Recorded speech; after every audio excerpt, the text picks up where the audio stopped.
My name is Dan Hoke. I'm a volunteer advocate. Wanted to do CASA for the longest time, but when I was working, I knew I wouldn't have time to do it. So after I retired, I signed up and got into the training. I'm Carrie Kamak. I'm one of the 2 attorneys here. I started out as an advocate probably about 20 years ago, and then began working as an attorney after we became a GAL program. I'm Brittany Fryer. I am one of the CASA advocate coordinators.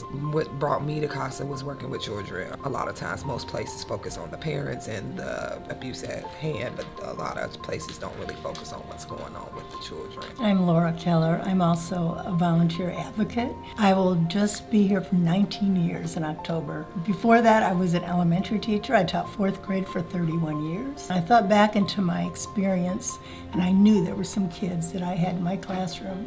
I didn't know their stories, but then I later found out their stories, and I wondered, how could I have impacted them? And I thought, this is my place. When people ask about your why this organization, why have you dedicated decades to this work, is there a moment that stands out? Our only job or mandate is to advocate for the best interest of the child. Other social work agencies have a lot of things. I mean, they have policy they have to follow, they have procedures, and I think that's the beauty of what we do. You know, nobody's going to say, you can't advocate for this because it's against our policy. Nobody's going to tell you that at CASA. You have every reason to advocate for what you truly believe is in that child's best interest. One of the things I saw, and this is really recently, was kids that have been separated from themselves and their parents, and that first time when they're brought back together,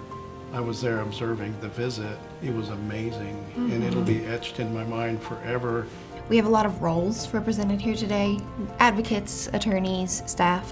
What has been your experience working with each other? You know, we don't always get a court report.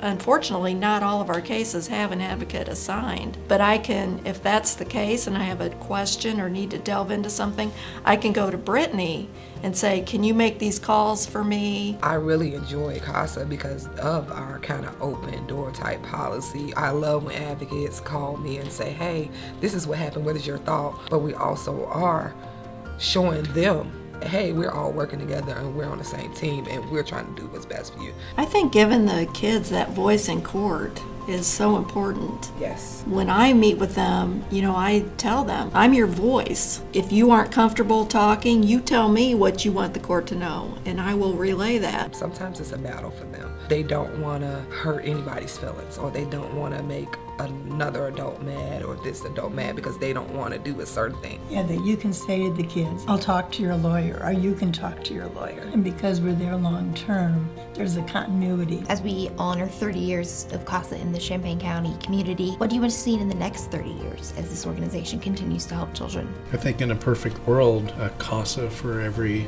child or family of children. Dan, that's exactly what I was going to say. And, you know, I've tried to get other people in. I think that's one of the things we can do too, because we do need more. Yes. We need more advocates. I would like to see every hearing have a CASA report at court. Having been an advocate for 19 years and seeing how we've grown, I really appreciate the sponsors and people that are contributing, because every time there's a sponsor or whatever, a donator, people know about it, and we need to get the word out. As more people know about us, I think that we will grow and be able to help children more.